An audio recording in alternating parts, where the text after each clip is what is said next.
Hi, I'm Jim. Welcome to the Unbound Performance Podcast, where we explore the world of sports and performance mindset training. And I'm Caroline. Each week we talk about the strategies, habits, and mental framework that help us to excel. Let's get into today's episode. Recently on The Athletic, they started putting out articles under this kind of umbrella banner called Peak, and it has to do with whether it's like mental performance stuff or leadership stuff, different athletes from all kinds of different sports. People love the word peak in that context. Yes. Last week there was a couple of them that I sent you and I thought would be really interesting to talk about. The first one was about Bobby Witt Jr., who's 24. He's all-star. He was a runner-up to American League MVP race last year. Great player for the Kansas City Royals. And the woman who wrote the article heard about his kind of mental performance routine, talked to his mental performance coach, Brian Cain, that's who I got my actually mental performance certification through his thing. It's CAIN. And Bobby Witt Jr. has been working on the mental part of his game for about 10 years. So he started when he was 14. The point that this woman was making, she tried to do just three of the 10 to 15 things he does every single day. 15 things he does every day. Like there's a success hotline. There's an app you can just listen to it. You don't have to call it necessarily now. But I know Brian Cain, that's how I became aware of it, a few years ago. So I started listening to it too. And Brian Cain has one himself, just 3 or 4 minutes every day in the morning. But of the 10 to 15 things he does, things like listening to these things or podcasts and visualization, meditation, journaling kind of things. She tried to do 3 for a week and struggled. Yeah.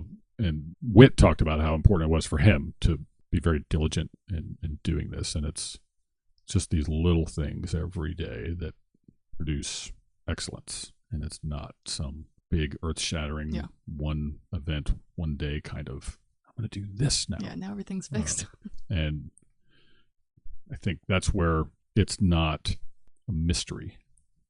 It's just, are you willing to do this pretty much every day, forever? I think just the fact that he started when he was 14. He's still doing it today.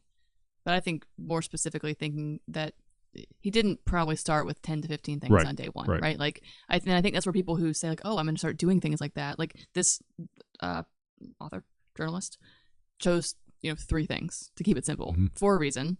And still couldn't keep up. So I think what you and I talk about a lot is just picking one thing, seeing how it goes, giving it a whirl. Like, don't try to say I'm going to start doing these mindset or mental performance habits and think I'm going to do like all 6 today and every day and that's my new lifestyle.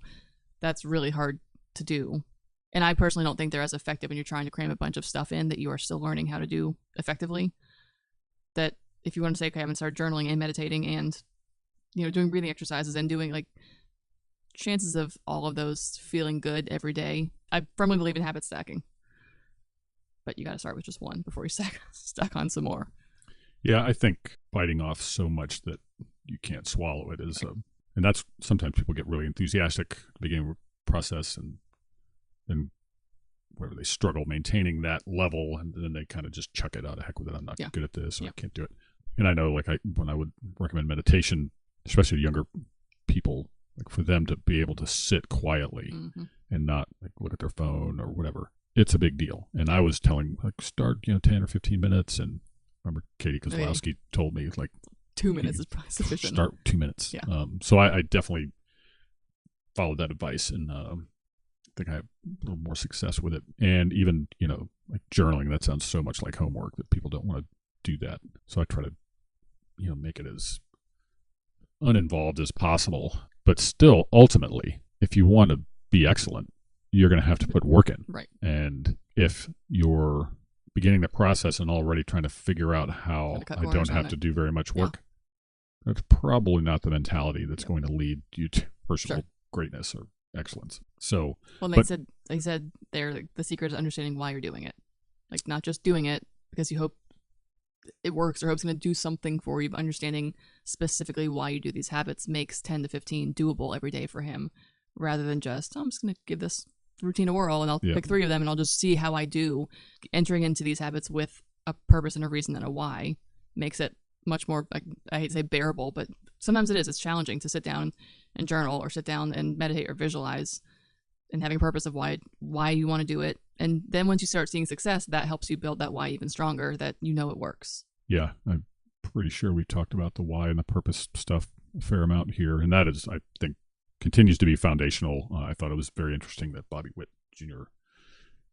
talked about that, and so did Brian Cain. Like, it does have to do with why you're doing this. And, you know, they've referenced James Clear's book, Atomic Habits, in that article as well, where you're committed to doing this consistently. And if you miss a day, all right, but then you can't be missing 2 days. Like they call that habit suicide. Because it's once it starts going south, it's hard to. Well, it's easy to say like, oh, I missed yesterday and I was fine, or nothing's going wrong, and so I can skip another day. But getting right back on the horse is absolutely necessary. Yeah, it's, to me, it's like thinking, well, you eat one fast food Happy Meal or whatever, and you think, well, I'm still here. I still feel great. Yeah. You know, you eat one every day for a month. Well, then you've got Supersize Me or whatever. So, yeah, I think, well, or years, you know, which some people, they eat that stuff like pathologically, which I get it. Yeah. All that stuff tastes good, but they figure out. You love McDonald's? Not McDonald's per se, although I like their fish sandwich. We got stuck. We were in Long Island, or driving to Long Island, beginning of the month. It was still in Lent, Friday. Oh, yeah. Fish sandwich, please. we were looking for someplace fast, and fits into the No Meat Friday thing. 4 Filet-O-Fish sandwiches at McDonald's. It was like, wow, I can't even believe we're pulling into this parking lot, but there we were. But the whole idea of process and whatever you're doing as a vehicle where you live out your values, that has to do with the why and the purpose and all of that. And that's like, who do you want to be on this journey? You know, we talk about that all the time, and that's where coming to terms with that really helps in terms of continuing, that you have, you know, goals in mind that reflect your values, and they could be, you know, some shorter term goals, some bigger picture goals, but all of them should reflect like who you want to become. And then it's, I think, easier in a certain sense to continuously do this until they just become a habit. Like, if every day when you wake up, you've got to like wage this war with yourself and negotiate with yourself, like, I don't feel like journaling or meditating or whatever it is your morning routine involves. Well, if that's every day, you're in a lot of trouble. Right. Like, it ain't happening. But if this is just what I do in the morning. Well, I liked how he talked about calling them micro decisions. Like, every time, it's not like, I think when you view it as, especially in his case where he's got 10 to 15 things he's doing, he could view it as this big long list of things they have to do versus, okay, what's the first thing I do? Am I going to do it? Yes. And then done. And then like attach, you know, with small steps kind of theory. But it is everything we do is we make a decision to do it, to not to do it, to show up on time, to put all of our effort in. And yeah, when you wake up and I don't feel like doing something, like, I now always think when my alarm goes off and I snooze it about you, because whatever it is you said about like, why do you set it if you aren't going to get up kind of thing. And now I'm like, well, I guess I got to get up. But it does. It's those, like, I set it for a reason, and I'm going to choose to follow through with getting up and doing whatever it was that I was going to do, or being up early and getting my day started. And I never regret. I'm never like, oh, I should have slept through. Right. But I will say, oh, damn, I wish I hadn't, because I didn't do those things I said I was going to do. And trying to remember that feeling of either success or failure is what ultimately gets me to keep doing it again. Yeah, I think that's a really good point. Like, you don't regret the decision you make to be better, right? and to do whatever. Every now and then I regret not getting French fries. Oh, no. Now, I will say, when it comes to food, yeah. Like, all the salad, and I'm like, oh, this fries looks so... Yeah. My team at work knows when we order food, I always get a salad. I enjoy salads, not because I don't want something else. That's what I like. But I always am like, is anyone getting fries? Like, who's getting fries? Because I know I'm going to pick off someone's plate. It's funny. The other day I was making the bed and kind of thinking, almost chuckling, like, one Katie Slay, like, no matter what happens, like, I will have done something. I did something. Like, that's, that worked, you know? And I think that the things you regret at the end of the day are always, I should have done it. Mm-hmm. Like, I didn't, because I would. What's that? I think I said in here that should is could with shame kind of thing of like beating yourself up over it. Like, I'm trying to switch what the room we used to record in, which is now like my office / workout room. I'm going to move my full office to the office in the front of the house. That's going to be my office, and then that'll be back to a full workout room. And I had a little bit of time before you got here, and I was like, all right, I'm going to, in my mind, I wanted to get that done. I wanted to turn that into a workout room, and I wanted to turn that into an office and like get it done. But the reality is I had an hour and a half, and it's going to require moving some furniture and rearranging. But I got the office done, and I was sitting there, and I walked back into the other room, and I was like, oh, it's like a disaster in here. And I could either say, like, I didn't get it done, or I could say, I got the office done. Like, it's no longer a 2-item list. It's a 1-item list. And so going and deciding, I tend to be like, I want to do all these things at once. And my ideas generally are multi-step processes. It's not just like, I'm going to bake some brownies. And then I get frustrated that I didn't finish the task, when the reality is that was 2 tasks, not just one. I viewed it as one, but it was 2 separate things. And I have to acknowledge I did one of them. And I didn't do the other one, or not do it because I didn't feel like, I just didn't have time, but I got that done, and that satisfies productivity or checking the list. And I think trying to determine how big is the list really helps me get more focused on getting each individual task done. It's another, I think, point that's valuable. You've got 6 things that are part of your like mental performance regimen, and you only today you get to 4 of them. Yeah. Well, that doesn't mean you chuck the whole thing. I screwed it up. I blew it today. 2 days in a row, I didn't get all 6. Yeah, but you did 4. Right. Right. So I think that's where, I don't know, we can be so hard on ourselves that it's crippling and paralyzing, and then we wind up. Well, I think too, when you do that, when you say like, oh, I only got 4 of the 6, I didn't do 2 of them. Well, the next day when you see that it's going to be challenging to get the 6 done, are you going to think like, oh, well, I got 4 done yesterday, let's shoot for 4 or 5 today? Or you're going to be like, oh, I didn't get it. Like, I think you tend to lean towards the like, well, I didn't do it yesterday. It's probably going to be really hard again today.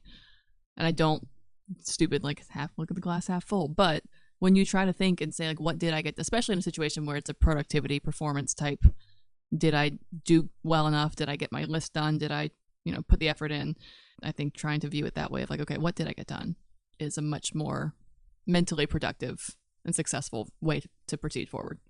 And I think, too, the overarching concern with this is if we want to become the best we can be at whatever it is we're doing.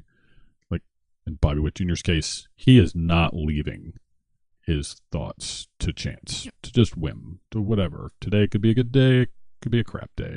He knows exactly what his day is going to look like. He's got a lot of stuff going on. I mean, a Major League Baseball player, that their schedules are crazy, but he's got an app that he uses to chart his stuff, check all these things off, and then he's convinced and determined that this kind of work pays massive dividends in terms of what he's trying to accomplish. And I think so many people, they may do something like this for a couple of days, and then they'll still have a unproductive thought at a time they wish they hadn't. And instead of like, this is always a 2 steps forward, 1 step back kind of process, and it's not just linear. You're never done with it either. Right. If you look at people who achieve to their potential, regardless of the activity, they're all doing things like this, and they don't leave their thoughts to chance, and they're careful about their inputs, who they hang out with, and what they consume, whether it's TV or radio or books, and then they're trying to shape their own thoughts and responses. That's an intentional, purposeful way to go about improving and being sort of systematic about it. Yep. It talks about it being, when you do it the same thing every day, it doesn't just become some random habit. It becomes like muscle memory. Yeah, that's the term he used. And that is, to me, that's the real strength when you're in a situation when you're facing adversity, or you're in a tough spot in a game, or you're trying to power through something challenging. It's one thing to be able to say, okay, I know that this is challenging, and so I can do these things to be able to stay focused and stay positive, or whatever you want to call it. But if you also have the support of like a muscle memory, like, this is how I react when these things happen. This is what my body does, what my brain does, where my emotions go, or my heartbeat goes. I firmly believe that is the strength of these habits, not just that you can do them, but that they just kick in almost naturally. Yeah, I know I was watching the Pirates-Dodgers game on TV the other night. Paul Skeens was pitching for the Pirates, and there was a bat where he was pitching to Shohei Ohtani, and Ohtani struck out on just a wicked pitch. But the look on his face when he was walking back to the dugout was nonplussed. Yeah. He was Like, he's going to come to the plate, 650 times this year, and not all of them are going to go swimmingly. Yeah. And yet, like, I'll watch kids, like, the calls a strike, and it's one. Yeah. And total defeat. I think that's where all this training comes in to play. That you may not like the called strike. All right, next. Now, pitch, what are you going to do next? Like, next pitch, Yep. or this at bat didn't go well. Okay, next at bat, Yep. or maybe there's a play I can make in the field or whatever. But if you don't do any training, then you're just going to be reacting. Yeah, you're just going to react like everybody else, which our typical reactions aren't helpful. Sure. Pretty often, and so trying to put yourself in the best possible spot to do well. That's what all this is about. Like, and especially, like whatever Larry Woodman, his max out mindset, like when it matters most, Yep. like that. Yeah. And I always like that. That's a good podcast too, by the way. When it matters most, you're not going to respond habitually productively if you haven't trained it. And I would just encourage everyone, be optimistic, attack it, and I guarantee you this stuff works. Like, there's a reason all these people do it, and they keep doing it. Have an article written about them just because they were curious about it. Like, yeah, I mean, you have, like, on The Athletic, you have what's now a series. I think there's 8 or 10 articles on this kind of stuff, and Bobby Witt Jr. has been doing it since he was 14 years old, and I don't see him stopping anytime soon. We hope you enjoyed this episode of the Unbound Performance Podcast. Your support helps us continue to build our community. If you're enjoying this content, please like, subscribe, and share.